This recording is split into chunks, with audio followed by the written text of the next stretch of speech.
Hey everyone, and welcome back to another World of Warcraft Legion video. Today we're going to be doing a guide to the Legion invasion events that have just begun on live servers. These bring some pretty cool gameplay and a number of rewards, both practical and cosmetic, that you will likely want to get. Today I'll quickly give a full overview of the rewards and how to obtain them quickly. First, an update on the content of the pre-patch. Demon Hunters, if you have pre-ordered, are now available, as are Legion Invasions and the Broken Shore. Over the coming weeks, a number of Prelude quests will unlock, but as of now, most of the features and rewards from the pre-patch are available. So the core content on offer is the Old Zone Invasions. These can take place in any of 6 zones, and there'll be a marker on your map to denote which. The zones in question are Tanaris, Azshara, Northern Barrens, Hillsborough Foothills, Dunmorrow, and Westfall. During the first week, so from pretty much the week after this video is launched, these will happen in a couple of the 6 possible zones. There will then be an increase in frequency of 300% every week for the next 2 weeks following this current week, to the point where there basically just will be invasions going on almost all the time. The actual invasions are zone-wide scenarios that come in 4 stages. You'll need to participate in killing the various Legion mobs within each stage to get credit. The actual scenario is totally self-explanatory, so I'll leave that to you, and you'll sort of zone into it whenever you fly near the area. Completing the first stage will give you nothing. Completing the second stage will give you 10 Nether Shards and a small Legion chest. The third stage will give you 10 Nether Shards, and the final stage will give you 20 and a large Legion chest. So what is the deal with these rewards? We'll start off with the chests. The small chests contain 10 Nether Shards and a chance at a piece of fell-touched gear. The large chest contains 20 Nether Shards and a chance of getting a bit of one of those fell-touched gear that I mentioned, and a chance at getting an item level 700 weapon that has a unique model. As far as we can tell, there is not another way of obtaining these weapons, and the large chest also has a chance of containing a coalesced fell. This item will upgrade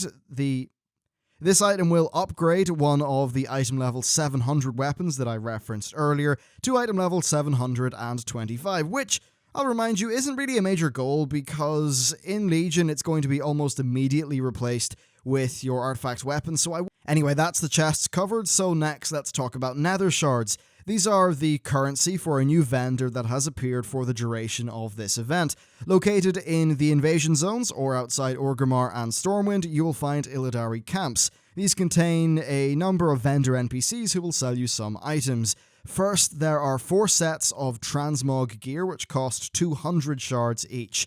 These sets are identical in appearance to the 685 bits of fell-touched gear, so if you only want the appearance, then this is an RNG-free and decently quick option.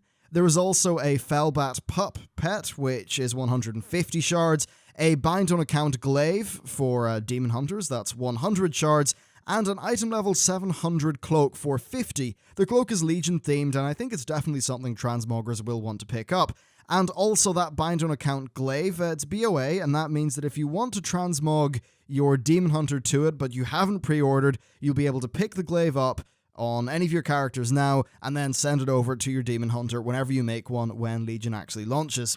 On top of all this, you can purchase item level 700 amulets, rings, and trinkets for 50 apiece, and a coalesced fell for 150. Finally, there are 3 utility items that might be a bit handy when leveling up in Legion. Battlemender's dressings cost 1 shard, potions of fell protection cost 3, and fell stones cost 3 as well. So, what does all this stuff mean? In total, you'll earn from 40 to 50 Nether Shards per invasion that you complete. It's a good idea to plot out the rewards that you want to get out of the event, working out their total Nether Shard cost and then dividing by 40 so you can get a rough idea of the time investment that you'll need to put in.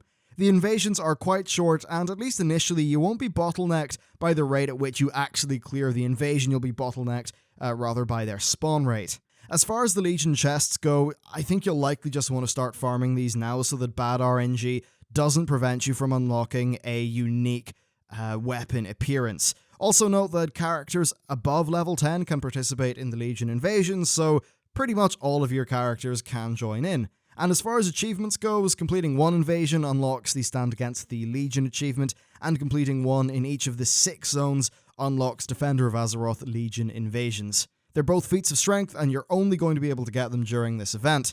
Another event is also unlocking in the form of Dark Whispers. I've already covered this in my beta content, and as far as we know, it's the same in live. And then finally, there is a new toy called the Pocket Fell Spreader. As of the time of this video, we don't actually really know where it's from. However, it might be tied to the Dark Whispers event. Its source is listed as the Dread Infiltrator, which is the name of the model the players turn into when they're participating in the Dark Whispers event. So, killing a player who has turned into a Dreadlord seems to quite likely be the drop.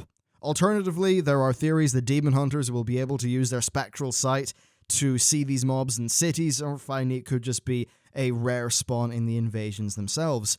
I do recommend that people who are starting off their Demon Hunter in the early access period partake in the Legion Invasion event and get some of that gear.